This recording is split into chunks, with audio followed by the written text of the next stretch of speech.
Assalamualaikum warahmatullahi wabarakatuh. Salam Rahayu. Kembali kita bersama di segmen Ngromnya Medeni. Seperti biasa, saya tidak sendiri di studio ini, telah hadir rekan kita, narasumber kita yang sangat luar biasa dan sudah berapa kali hadir di sini.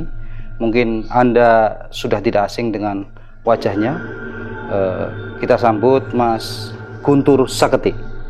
Selamat datang Mas Guntur. Selamat datang. Gimana Mas? Kabarnya sehat? Alhamdulillah sehat Mas. Kopi dulu Mas. Oh iya, monggo. Iya, ini saya siapkan kopinya nih. Gimana di sini Mas? Mas Guntur, sudah berapa kali Mas Guntur ke sini ya? Saya sangat berterima kasih sekali nih Mas Guntur mau datang ke studio ini. Untuk kali ini Mas Guntur akan berbagi cerita apa ini Mas?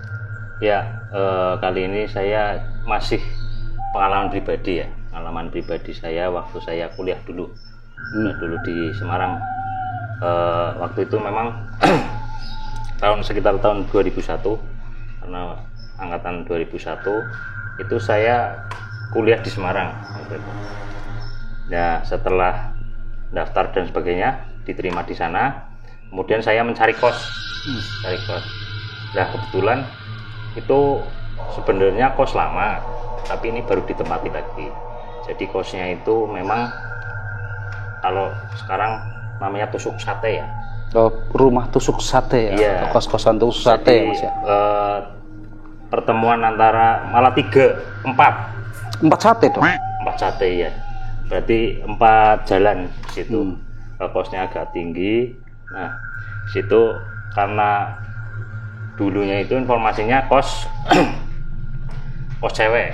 Oh, kos cewek. Nah, ini baru dibuka lagi dan rata-rata itu orang baru semua. Jadi mahasiswa baru di situ. Nah, setelah di situ saya berarti di kamar nomor 2. Di kamar nomor 2 itu bersama teman-teman yang lain lah situ. Ya biasa normal.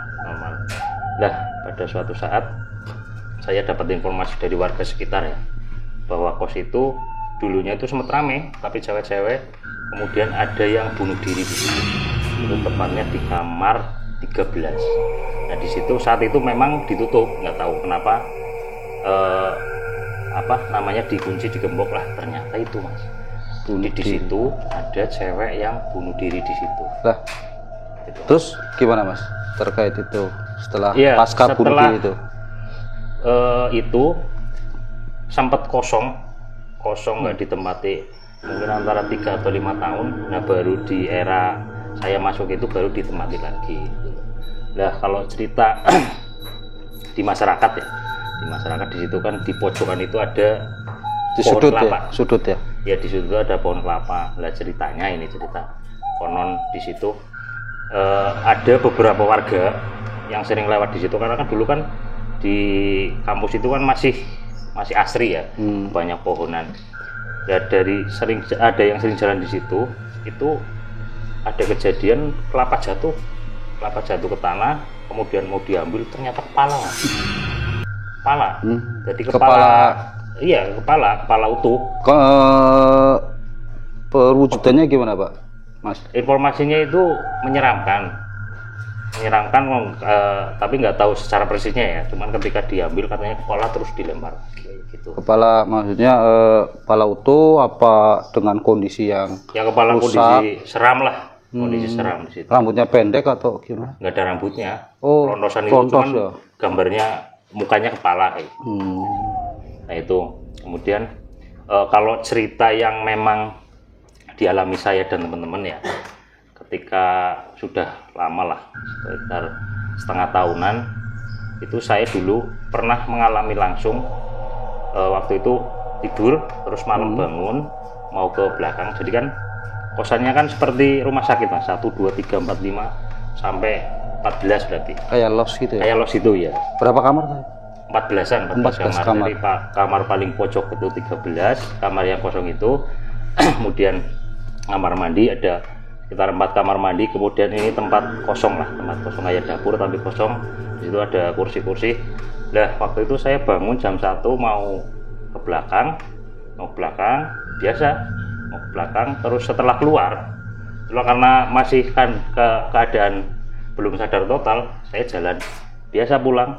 Nah, sampai di ruang 13 itu, kamar 13 itu kok kayak ada orang duduk yang di sebelah WC itu lagi ngerokok. Tapi karena saya nggak begitu sadar, ya lewat aja, tak kembali lagi nggak ada orangnya. Itu berarti beberapa teman juga ngalami kayak gitu. Jadi tidak Mas Guntur sendiri yang Iya, mengalami banyak yang ngalami kayak gitu. Kemudian di tempat parkiran motor nih, temen ada 2 temen, jadi ya satu udah masuk garasi, kemudian satunya masuk lagi. Nah, sayang satu ini kan lagi beres-beres motor. Nah, itu juga sama, jadi orang duduk menghadap ke tembok kayak orang rokok gitu. Nah, itu kan dikira temannya, ayo mas lebu. Nah, setelah jalan ke ke kos, ternyata orangnya di situ, orang yang tadi masuk bareng. Lah, ngerokok berarti laki-laki. Rambutnya atau pakaiannya gimana? Karena kondisinya remang-remang gelap gitulah. Hitam. Itu jelas sih hitam ya. Itu yang memang selama di kosan itu agak menyeramkan gitu loh. Kalau kejadian-kejadian yang biasanya pas tidur kemudian bangun terus kan di sebelah kosan itu kan lahan tapi kosong lah, kosong. Kayak kebun gitu ya. Kayak kebun yang di sebelahnya pohon itu, pohon kelapa satu itu. Nah, itu juga sering teman-teman itu dengar ada raungan kayak harimau di situ. Di situ di kosan itu memang nggak tahu ya, dari dulu saya di situ kan nggak pernah pindah di situ. Ya memang banyak kejadian-kejadian yang aneh sih, kejadian-kejadian yang aneh. Jadi dulu pas saya mau pulang ke kampung itu dulu saya iseng karena kosan saya dulu pindah paling belakang, paling depan. Pindah kamar maksudnya? Pindah kamar paling depan, kan mungkin saya rasa wah ini bahaya, mungkin ada maling gitu ya. Saya cuman bilang barangkali ada yang mau jagain di sini. Wah, itu nggak tahu bisa kaca itu getar, kayak ada yang datang ke dalam itu. Setelah itu ya kayak itu lagi. Udah, terima kasih, balik lagi kayak gitu. Ada perwujudannya atau bentuknya? Ada. Hanya suara Hanya suara itu aja. Kemudian kalau yang di kamar 13 itu saya juga pernah di situ akhirnya. Oh, pernah tinggal akhirnya karena dulu itu penuh. Akhirnya saya juga penasaran di kamar itu ya. Akhirnya dulu saya malah pernah sendirian di situ. Tinggal di kamar 13. Iya, akhirnya kan dibersihkan, dibuka di situ. Karena kan eman-eman waktu itu, karena dulu saya istilahnya yang pertama di situ lah sama teman-teman. Dan sudah betah mungkin di situ ya. Iya, akhirnya tak itu. Tapi memang hawanya beda di situ. Hawa yang dimaksud gimana, Mas? Ya kayak ada perasaan takut, ada perasaan gelisah di kamar 13 itu. Kamar 13 itu. Auranya beda memang. Cuman setelah itu ada teman yang mau kos lagi bareng di situ. Satu kamar akhirnya sudah enggak ada sih. Sudah hilang itu ya. Apa mungkin perasaannya atau gimana? Ya mungkin hilang semuanya. Karena sudah berbaur dengan masyarakat, berbaur dengan teman-teman sih di situ. Itu ya ceritanya, atau mungkin ada kisah lain di dalam kos itu, Mas? Kalau yang sering saya dengar itu, jadi kepala itu ya. Kepala itu. Lah itu masyarakat sekitar memang sering ditampaki oleh kepala, istilah Jawanya itu ndas keluntung mungkin ya. Iya benar, kayak ndas keluntung itu. Jadi kalau dengar masyarakat juga sering kayak gitu. Cuman kan mereka karena dari dulu itu di situ memang terkenal itu. Jadi apa ya? Istilah setan kepala gitu. Oh iya. Kepala itu. Hantu kepala ya. Hantu kepala. Dan itu memang begitu jatuh langsung perwujudannya kepala. Iya, perwujudannya kepala itu. Kalau secara jelasnya saya nggak tahu, cuman karena dengar dari masyarakat situ kan masih ada masyarakat yang situ. Cuman kalau sudah malam lah, biasanya malam jam 12 kan orang biasanya situ itu lewat situ itu biasanya ada kelapa jatuh terus itu gludung gitu Ternyata kepala kayak gitu loh lah. itu Mas. Oke Mas Guntur Saketi, tadi Mas Guntur menceritakan bahwa sempat terjadi seorang wanita ya Iya. gantung diri di kamar 13 tadi ya. Prof boleh Mas? Ngomong, silakan, santai aja santai. Iya. Di kamar 13 tadi. Lah, bisa tahu nggak Mas Guntur Saketi itu kenapa si mahasiswa ya yang Iya mahasiswi ya yang gantung? Itu penyebabnya apa kok sampai bisa gantung diri? kalau itu saya sih nggak tahu jelas ya tapi kalau mahasiswi paling soal asmara lah. Oh, asmara ya. Soal asmara di situ itu memang agak lama sih informasinya lama nggak ditinggali Oh, berarti setelah kejadian itu terus berapa tahun ya mungkin? Penghuninya pindah semua karena ketakutan sih ya. Iya. Nah itu akhirnya baru tahun saya itu tahun 2001 itu baru ditempati lagi gitu. Lah, Mas Guntur sendiri tinggal di situ di kos itu sampai berapa tahun? Berarti 5 tahunan di situ.